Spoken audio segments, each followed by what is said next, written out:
all of the like wood filler is completely done now, and we will show you, but I have done something to my foot, which is gonna affect how quickly this gets done. I actually cannot put weight on my foot currently. What happened is, I think when like I was doing like the ice removal outside, I was like using my heel to like smack the ice to kind of break it off the deck because it didn't stick that much. And I think I bruised my bone or something, I don't know. So I'm currently limping. I can't put weight on the ball of my foot at all. It's pulsing 24/7. Yeah, I've been told to go to the ER, but I'm probably not gonna do it. So anyway, moving on. Tank.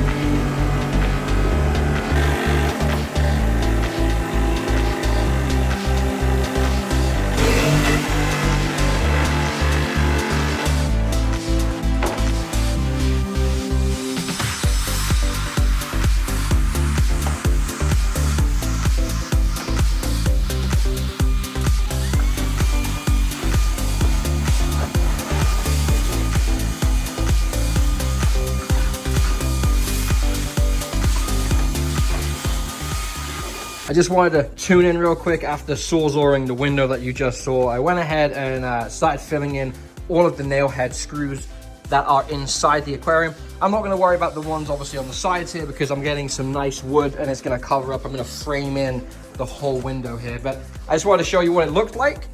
I think it looks not too shabby. I'm gonna go ahead and put more over the ones that you can see here where you can actually see the hole itself. When you do this, put your little like squeezy tube on the hole, push like in and squeeze and move out, and then get your finger, push down into the hole, and then just do this. That's gonna force everything into the hole. I'm gonna go ahead and wood fill all these cracks. I'm gonna wood fill every single seam in here, and then I'll let it dry, and then obviously smooth it out and make it look good. But yeah, everything is coming together quite nicely. Every single corner and seam is completely now wood glued, which it does look great. I still have to sand the holes that the screws are in, so I'm not too worried about that, but I just want to show you how smooth these actually came out. Pretty smooth. So I'm gonna sand all of these out, make them look a little better. As you can see, like they just need to be sanded. And then once they're sanded, then I can start giving the tank some paint. Ow! I gotta start giving the tank some paint. And then we will be moving on to probably framing it with this stuff, putting the doors in, and then painting those as well. Can't do anything until Poncho gets here. The window is obviously cut out now as well. I'm not really worried about filling these that come up the side because this is all going to be covered up. Like I'm going to frame this whole thing in so it looks like it's a structure attached to the wall, so it doesn't look so random in this corner. If you see the camera going up and down, I do apologize. Like I said, I am limping.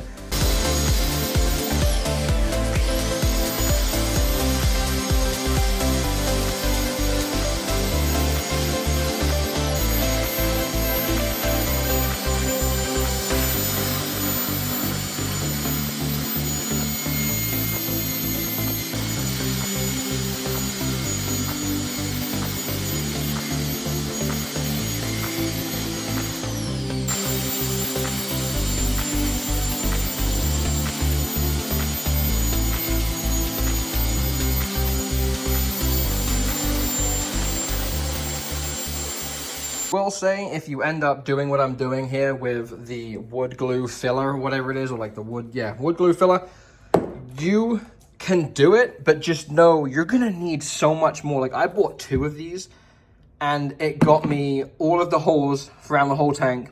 It got me all of these corners. It got me halfway on this corner, well, past halfway. And when you're doing it, all you need is a little bit of water, right? Just, you know, like your silicone in a tank, you know what I'm saying? Just go ahead and just do your bead, do a thick bead, so it pushes in the gap. Dap your finger, probably dap 2, you know what I'm saying? Go across it like it's slippery, then change, then do it again. Because if you don't, the water's gonna absorb into the glue, and then you're just gonna drag everything with you. You wanna just smooth it out with your finger, And then you can get nice looking joints like that with just a little bit of water on your fingers and pulling all of the glue away. I have so much room underneath this tank, you know, because it is 7 foot by 3. So I'm trying to debate on how I want to get the storage underneath to be, you know, beneficial to me, and I can use that room for either 2 FX6s or a sump, right? My idea here is to cut the same that I've been cutting to cover up the cinder blocks. The reason why I left the gap right here, as you can see from the top of the 2x4, is because I'm going to be putting like the beveled trim pieces that you got, you know, that you can buy for houses when like the floor meets the wall. You get those half moon pieces that are kind of beveled. That's going to be going on the front to kind of give it a smooth little transition towards the tank. In between each of these, like I would say, boards that cover up the cinder blocks, I'm going to be going ahead and sticking a piece in, so obviously it doesn't look like that. Don't worry, I'm going to frame it in and make it look good. Pretty sure I can fit maybe a 55 gallon under there, and I think a 55 gallon sump is huge, or even if I get like a 30, you know, breeder or something, or a 40 breeder. The access panel on this side behind me is a lot wider, because I don't have a cinder block in the center of the 3 foot. I just have like one giant bloody, you know, hole. I'm gonna go ahead and stick a sump under there and make it work. I was gonna put 2 FX6s. I've always wanted a sump. I've never had the balls to do one because I'm not experienced with them. And there are a ton of videos out there explaining how to make one, so I'll just go ahead and do it with the different baffles and all that kind of stuff. I have all the glass in the fish room. You know, I have countless tanks that I can take apart, small ones too. I have like little 10 gallons. I have like a little like 2.5 gallon one. I have 5 of those that I can probably just take apart and use the glass for the bevels, the baffles, I should say. So that's the plan for the front. We're gonna paint all of this black. Well, it's not gonna be black. It's gonna be the same color as the fish room. You guys know the kind of color film I'm going with. And then I want to leave some of this raw. I think I'm gonna actually leave the doors raw birch like I have done in the past with all of the tank stands in the fish room. That way the fish room kind of, you know, follows us into the house, and he feels more at home because clearly he's getting a whole 400 gallon tank to himself and he's 10 inches.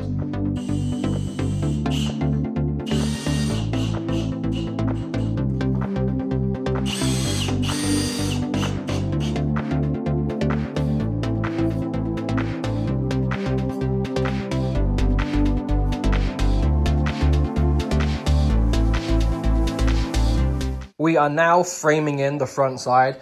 As you can see, is I'm just trying to use as much of my scrap wood as possible. So these are obviously all the same size, the same as what's going to be put in the center here. There is a big gap right here, as you can see, but that's all going to be wood filled in. I'm going to make the sections here and these supports look like it's all one piece.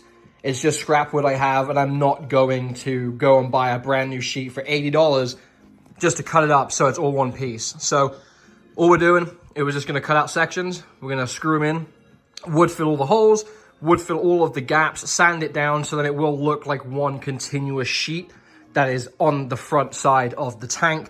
And then we have our doors going in here where the 55 gallon sump is going to be set up. We just sanded down all of the gaps that are in obviously the 2 sections where I just used some wood that I had lying around, because I already explained that I'm not gonna go out and buy a brand new, you know, birch, you know, back wall that's like 4 foot by 8 foot. When I have a bunch of scrap like this, and I can just pop up here and then just obviously fill in the lines. And you can't, I mean, you can tell that they're there.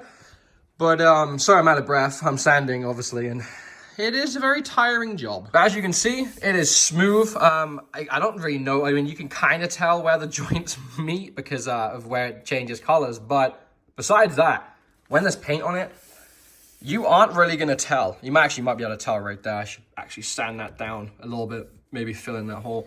Or the paint would do it. So we're going to wipe it down, paint it, and see how it looks. Hopefully it turns out to be pretty cool. Man, you can't even tell that there's a line in the middle, like, at all, where the 2 pieces come. Obviously, it's very, very fresh paint. That's why it kind of looks a bit shiny and stuff in certain places. But the only place you can tell that it's 2 pieces is from the top. But I'm not too worried about that because we're actually putting a piece of birch wood across the whole top of the thing to hide the joist is going to get framed in, if you understand what I'm saying. But I can't do that until we get the glass, because I want to silicone where the glass meets the front side of the tank itself. I want to go around the whole window with that. And if I do that, and I install the birch like skeleton right now and cover all the 2x4s up, then I'm not going to have the ability to actually silicone the outside of the tank as well. So we're not doing the inside. We're just going to be working on getting the outside completely done. I know I was speaking to a friend a couple days ago and they were like, man, you should paint the cinder blocks. And I was like, nah, I'm going to cover them up. I genuinely think, now looking at it, even though there's a door that's going to be right here to access the sump, I feel like I'm still going to paint those black. We'll see. I don't know. I just hope that I cut these bloody doors completely square. If not, I'm screwed and it's going to look really bloody weird. So we will see. I'm not too sure what I'm going to do about this section though, right here, because this is where I'm going to slide the sump in. As you can see, we got a ton of room under the tank, under the stand itself. I know a 55 is going to fit in here, because I spoke to someone about it. So I know I can slide the tank in. I just don't know what I'm going to do after the tank's in. I can't really put a... this dog.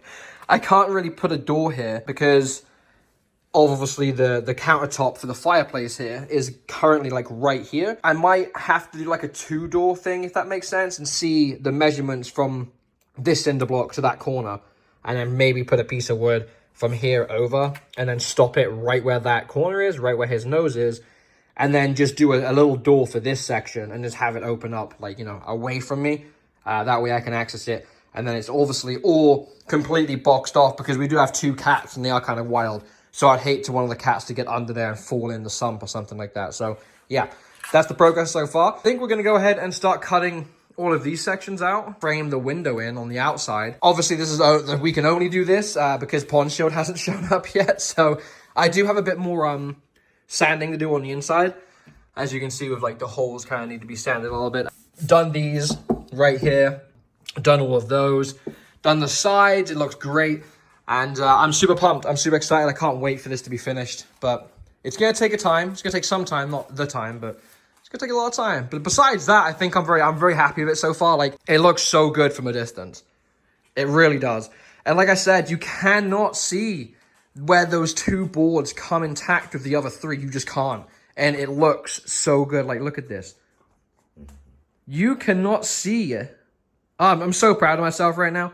Wood filler, you're the bomb.